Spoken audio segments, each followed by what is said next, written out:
اور with in a year or so, یعنی 1-1.5 سال میں ہوا ہے یہ. اور یہ 200 کا مطلب 200 لوگ نہیں, یہ فیملیز کے آف کورس یہ کسی کے 3 بچے ہیں, کسی کے 2 بچے ہیں, کسی کے 5 آپ نے بچے ہیں. تقریباً 1000 لوگوں کو پاکستان سے زندہ بھگانے میں کامیاب ہوئے ہیں آپ پچھلے 1 سال میں. جی ہاں بالکل ایسے ہی ہے.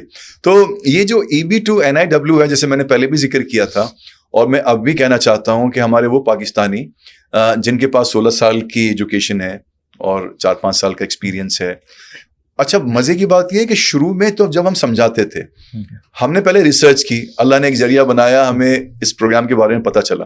اچھا with all humility I would like to share one of the facts with you also and with my audience also, that Koru Consultant has been the pioneer to introduce this program here in Pakistan. یعنی ہم سے پہلے یہ EB2NIW کوئی consultant نہیں کر رہا تھا. انڈیویجول کیپیسٹی میں تو ہو سکتا ہے لوگ کر رہے ہوں, لیکن ایز اے کنسلٹنٹ کوئی نہیں کر رہا تھا. بلکہ جب ہم نے شروع کیا تو بہت سے ہمیں اپنے کرٹکس کا سامنا ہوا.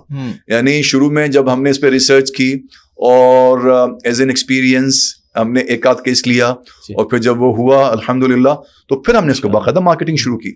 تو پھر جو ہمارے کمپیٹیٹرز بیٹھے ہوئے تھے, رائولز بیٹھے تھے, انہوں نے ہم پہ تنقید کرنا شروع کی, جیسے وہ اس شعبے کے اندر لوگ کرتے ہیں, یہ ایسے اٹھ کے آ گئے ہیں, یہ پروگرام صحیح نہیں ہے, یہ اسکیم ہے, یہ لیجیٹیمیٹ پروگرام نہیں ہے, اور یہ ایویں کر رہے ہیں, اور یہ کریں گے وہ کریں گے. لیکن ہم لوگ چپ چاپ کام کرتے رہے.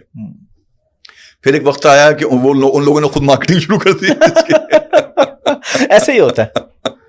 تو مجھے خوشی بھی ہوئی اور میں نے بہت شکر ادا کیا اللہ کا کہ مجھے کچھ کہنے کی ضرورت نہیں پڑی.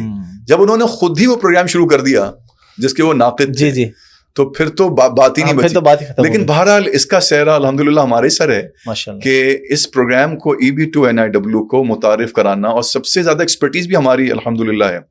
وجہ اس کی یہ ہے کہ چند ایک تو کراچی میں جو کام کر رہی ہیں وہ وہی لوگ ہیں جو ہمارے ساتھ کام کرتے رہے تھے, ٹھیک ہے, جنہوں نے آغاز ہمارے ساتھ کیا. اور جب انہوں نے دیکھا کہ ایسا انکریڈیبل پروگرام ہے اور ہماری کامیابی دیکھی, تو انہوں نے اپنی رائیں جدا کی. ہم ان کو بھی وش کرتے ہیں, آل دا بیسٹ کہتے ہیں ان کو بھی, کہ اللہ تعالیٰ سب کو دیتا ہے, ملک کا فائدہ کر رہے ہیں. لیکن بتانا میں یہ چاہ رہا ہوں کہ کچھ تو ایسے ہیں جو ہمارے سے ہی گئے وہاں پہ, ٹھیک ہے, تو اس لیے پائنیئر آپ ہیں اس کام کے اندر. اچھا اس پہ تو ہم کیونکہ ڈیٹیل میں پہلے ڈسکشن کر چکے, تو ہم واپس آسٹریلیا پہ آتے ہیں. آسٹریلیا نیوزی لینڈ, وہاں پہ کیا کرائٹیریا ہے اور کیا طریقہ کار ہے؟ اچھا آسٹریلیا کا ایسا ہے کہ آسٹریلیا کے اگین ڈفرینٹ ان کی کلاسز ہیں, ان کے پروگرامز ہیں, جس میں جو سر فہرست ہیں وہ ان کی سب کلاس 189 ہے جو کہ ایک انڈیپینڈنٹ پروگرام ہے, ٹھیک ہے, 190 ہے جو کہ اسٹیٹ پروگرام ہے, 491 ہے جو کہ ریجنل ان کا ایک پروگرام ہے. ٹھیک ہے, تو یہ ڈفرینٹ پروگرام ہے, انڈیپینڈنٹلی بھی آپ فالو کر سکتے ہیں, اسٹیٹ لیول پہ بھی اور ریجنل بیسس پہ بھی, again based on your profile, your education, your age, your work experience and your proficiency in English. اور اگین اب چونکہ بہت زیادہ مجھے بھی اب اتنا ماشاءاللہ ریسرچ ہماری ٹیم بن گئی ہے, وہ زیادہ کر رہی ہوتی ہے, لیکن یہ کہ آپ کے اس پروگرام کے نیچے جو لنکس ہیں وہاں پہ ہمارا ایک اسسمنٹ فارم موجود ہے, جی بالکل, which is some sort of an inquiry which we Hare video کے نیچے فرسٹ کمنٹ میں اویلیبل ہے. اس فارم کے اندر جو ہمارا اسسمنٹ فارم ہے یا انکوائری فارم ہے, اس میں جا کے آپ جو ڈفرینٹ کنٹریز کی امیگریشن کی اسسٹنس میں آپ جان سکتے ہیں کہ آپ کس کے لیے اپلائی کر سکتے ہیں. اچھا یہ بہت اچھی چیز ہے, کیونکہ نارملی یہ بھی ہوتا ہے کہ لوگ کہتے ہیں ٹھیک ہے جی ہماری یہ فیس ہے, دیں, ہم آپ کو دیکھیں گے آگے کیس ہوگا نہیں ہوگا. آپ لوگ پہلے ہی بتا دیتے ہیں کہ ہم کیس پکڑیں گے یا نہیں, گارنٹی تو پھر بھی نہیں ہے, کیس پکڑ کے بھی نو. اچھا دیکھیے میں ایک چیز بتاؤں آپ کو احمد, کہ اس میں کیا ہے کہ اس کو جب یہ بڑا اللہ کا کرم ہے, میں یہ نہیں کہہ رہا اپنی, ہماری کوئی اس میں بڑائی نہیں ہے, کہ جب اللہ کسی کو کامیاب کرتا ہے تو خود ہی پھر آپ کو اس کام کرنے کی اہلیت دیتا ہے, توانائی دیتا ہے, سوچ دیتا ہے, ایک ٹیم بنا دیتا ہے سب سے بڑھ کر. یہ تو مجھے اپنی ٹیم کا, میں آپ کے پروگرام میں بھی ماشاءاللہ میں ہمیشہ کہتا ہوں میری بڑی فینٹاسٹک ٹیم ہے ماشاءاللہ. اللہ نے ایسی بہترین ٹیم بنا دی ہے ہماری پروسیسنگ کی بھی اور کاؤنسلنگ کی بھی, کہ میں تھوڑا سا اب جو ہے نا کاہل ہو گیا ہوں, اتنا زیادہ مجھے نہیں ہوں. تو اب یہ ہے کہ اب وہ ٹیم ہماری کرتی ہے. سب سے پہلے تو میں نے بتایا ہماری کاؤنسلنگ ٹیم ہے جو بنیادی کرائٹیریا دیکھتی ہے کہ آپ ایلیجبل ہیں بھی کہ نہیں. اچھا دوسرا میں نے اس کو کیا کیا کہ اس کو اخلاقی اس پہ ڈیزائن کیا اپنے کانٹریکٹ کو, نہ کہ قانونی زیادہ. ٹھیک ہے, قانونی میں تو آپ کچھ بھی کر سکتے ہیں, اگر 2 لوگ ہیں, اگر وہ آپ کو پتہ ہے آپ بھی ماشاءاللہ قرآن کے حافظ ہیں, کہ باہمی رضامندی سے تجارت تو صحیح ہے کہ ہم جو بھی آپس میں کر لیں یہ ہم پہ ڈپینڈ کرتا ہے. لیکن دیکھیں اس کی ایک فیس ہے جو کہ ظاہر سی بات ہے, وہ اگر چاہیں گے تو آپ کو بتا دی جائے گی. اس فیس کا ہم ایک پورشن لیتے ہیں, یعنی 1/4 لیتے ہیں. ٹھیک ہے, to start working on your case, تو we only charge 1/4 of the total fee. اور اس کے بعد ہم اپنا کام شروع کرتے ہیں. اس کے بعد جیسے جیسے آپ کا پروسیس آگے بڑھتا رہتا ہے, جیسے جیسے آپ کے پاس ایک ایویڈنس آتا رہتا ہے کہ میری پٹیشن وہاں پہ سبمٹ ہو گئی ہے, میرے پاس ٹریکنگ نمبر آ گیا ہے, مجھے پرائیورٹی ڈیٹ مل گئی ہے, اور آپ خود بھی ٹریک ڈاؤن کر سکتے ہیں, پھر آپ صرف کورو کنسلٹنٹ کے محتاج نہیں ہیں. اچھا, ایک اور چیز جو میں نے کی یہاں پہ, بہت سارے کنسلٹنٹس لاگ ان ڈیٹیل نہیں دیتے آپ کو. وہ آپ کا کام کریں گے مگر بولیں گے بھائی ہم کر رہے ہیں, اٹس کانفیڈینشیل, اور ہم آپ کو لاگ ان ڈیٹیلز نہیں دیکھیں گے کہ آپ کا اسٹیٹس کیا ہے, کیا پوزیشن ہے. ہم اپنے سارے کلائنٹس کو لاگ ان ڈیٹیلز دیتے ہیں, وہ جب چاہیں دیکھ سکتے ہیں. اور خاص طور پہ پٹیشن کی ایکسیپٹنس کے بعد تو چونکہ ان کو ٹریکنگ نمبر مل جاتا ہے اور وہ خود بھی کر سکتے ہیں. اس کے بعد پھر ہماری ایک فیس ہے, اگین 2/4 ہو گیا. اب باقی کی ساری فیسز پٹیشن کی اپروول پہ اور ویزا گرانٹ ہونے پہ. تو اس طرح ہمارے پاکستانیوں کو بھی یہ ایک آسانی ہے. اور جیسے میں نے بتایا کہ 200 سے زیادہ پٹیشن اپروول ہم نے جب دیکھے اسٹیٹسٹک, اور بھی تو امریکہ کے کچھ اٹرنیز کے بھی نہیں ہیں جو وہاں پہ کر رہے ہیں یہ کام. گو کہ ہم بھی کنسلٹ کرتے ہیں اٹرنیز کو, لیکن not for all the cases, کیونکہ پھر وہ ہمیں فیزیبل ہی نہ پڑے یہاں پہ. تو یہاں پاکستانیوں کے لیے ایک ان کمپیریزن اگر کمپیئر کریں ان سے کہیں زیادہ کم فیس کے اندر ہم وہی کام کرنے کی کوشش کر رہے ہیں. ماشاء اللہ. ہم امریکہ, کینیڈا, آسٹریلیا, نیوزی لینڈ سب کی بات کریں تو یورپ کی نہ کریں تو یہ غلط ہو جائے گا, کیونکہ یورپ بھی ایک اچھی ڈیسٹینیشن ہے. اگرچہ مجھے ذاتی طور پہ پتہ نہیں کیوں اتنا فیسینیٹ نہیں کرتا یورپ, حالانکہ میں ٹریول بھی کیا ہے, لیکن پھر بھی لوگوں کے لیے جو لوگوں کی فینٹیسی ہے وہ یورپ ہی جانا چاہتے ہیں, ان کے پاس ساری آپشنز ہیں, اور وہ کہتے ہیں نہیں ہم نے جرمنی اپلائی کرنا ہے یا فرانس اپلائی کرنا ہے. کیا طریقہ کار ہے؟ اگین جرمنی کے اندر بھی جو پروگرامز ہیں ان کا, جرمنی کا تھوڑا سا ٹف ہے.